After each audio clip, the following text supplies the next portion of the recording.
Welcome back into the GSMC Sports Podcast, as we are now going to be looking at the standings from last season and pointing out different areas in which we could see some 2023 division winners actually miss the playoffs altogether. Now, to start this conversation, we'll sort of go on the other side of it. Teams that I think probably already have their division locked up. I'm looking at the Kansas City Chiefs. I think they are far and away the best team in that division. They have far and away the best quarterback. So I don't really see any of these teams rivaling the Chiefs for the AFC West title. And then I would probably be pretty confident in saying that the 49ers as well are going to be able to take home the NFC West. I know a lot of people are on the idea that they could be due for a little bit of a Super Bowl loss hangover, that historically that hasn't necessarily worked out great for teams to lose the Super Bowl and be able to put together another run. But the 49ers still have the majority of their roster from last season. They're going to get Talanoa Hufanga back this season. Obviously, it's going to take a little bit of time for them to get Dre Greenlaw back fully healthy after he ended up tearing what I think was his Achilles in the Super Bowl. But, this is going to be a team that looks very similar to what they were last season, and last season they were excellent. So, as much as the Rams, the Seahawks, the Cardinals, I don't hate any of those teams. I just don't think they're on the same level as the 49ers. But sort of diving into some of the division winners that I do think are a little bit more susceptible, one of the main culprits here, of course, has to be the Buffalo Bills, because it took an extraordinary second half push and a little bit of meltdown is dramatic, but the Dolphins, failing to close out the division for the Bills to end up winning it in 2023. And ultimately, the Bills still have Josh Allen, and I think that gets you around the 10-win mark almost on its own. I think that he's that special, but a lot of losses in this offseason, of course. Receivers and Stephon Diggs and Gabe Davis, a lot of losses in the secondary. Definitely hurts that Matt Milano, they're probably their best defensive player at this point, and their star linebacker, he has a torn bicep that is going to keep him out until December-ish. So the Bills are going to maybe have to tread water a little bit early on in the season to be able to stave off what should be a very competitive AFC East. Last year, like I mentioned, it took a very impressive run at the end of the year for the Bills to be able to steal that one from the Dolphins. The Dolphins are going to be back. They should be healthier than they were at the end of last season, specifically on the defensive side of the ball. Everybody was sort of hanging on for dear life at that point, it felt like. And the Jets have Aaron Rodgers back. So the Bills are definitely susceptible to not winning the division, and if that's the case, the AFC is pretty deep in terms of wild card teams, where you have a couple teams from the East, a couple teams from the North as well. The South, a lot of people are, building up momentum for, especially with the Colts, the Jaguars, with Trevor Lawrence being healthy. So the Bills are definitely at risk of missing the playoffs altogether, which is not something that would have predicted, anytime in this Josh Allen era, but it's on the table for them. I have confidence in the Bills to be able to, stave that off, but it's very much in play, which sort of takes me to, I just referenced the AFC North as well, and this is a division where the Baltimore Ravens were very debatably, the best team in the NFL. I know they end up losing to the Chiefs, but roster for roster, I think the Ravens were as good as anybody last season. And they have some significant changes within their building. The offensive line, they lose a couple starters there. They lose their defensive coordinator to the Seahawks and Mike McDonald. A couple top assistants leave as well as a part of that move. So a lot of turnover here for the Ravens in a division where there's not that much room to really mess around. Last year, all four teams finishing with winning records, and that is including the Cincinnati Bengals, who are going to have Joe Burrow back and hopefully fully healthy. which becomes an entirely different game from there. I think the Ravens are in a real risk of missing out on the division.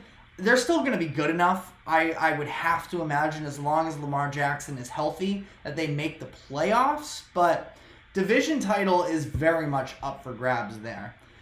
Very quickly here on the South, I kind of think the Texans are set to potentially have a letdown season, which is not what I'm hoping happens, because I want to see CJ Stroud continue to emerge, but I don't know. I can't quit Trevor Lawrence and the Jaguars. I'm definitely a pro Trevor Lawrence guy. I stand by the contract that they gave out to him. Going to 100% need more consistency from him. And the rest of the Jaguars team, I mean, it probably at this point, the Texans have probably lapped them. So, Texans, I think that it's very conceivable that they could end up having a letdown year. It's probably not where I'm going here, but at this point, you just have to understand as well that there are going to be teams that end up taking the division title. And, we never just repeat chalk-wise every single year of these same division winners. That's not how the NFL works. I think there's a lot of room for mix-up in the NFC, though, because the NFC East, the Dallas Cowboys had a very underwhelming offseason. I think that they have a bottom-tier offensive line at this point, which is something that not a lot of people are talking about. And they're definitely at risk of missing the playoffs altogether. Now, I suppose that I just did the preview the other week of the NFC East, and I did have them winning it. I'm second-guessing myself a little bit since then in terms of, well, if they're going to lose games in the trenches, that could be a huge downfall for them, because it's going to be a lot of Dak Prescott trying to go superhuman mode, and I don't think that that's really a recipe for success for an NFL team. So the Cowboys are definitely at risk, I would say. The NFC North, with just how good the division is at this point, I think it's going to be hard for the Lions to take home another division title. The Packers and the Bears specifically, I think, are going to be on their tails a little bit. I like the Lions a lot. I definitely just have a rooting interest in terms of the story of it.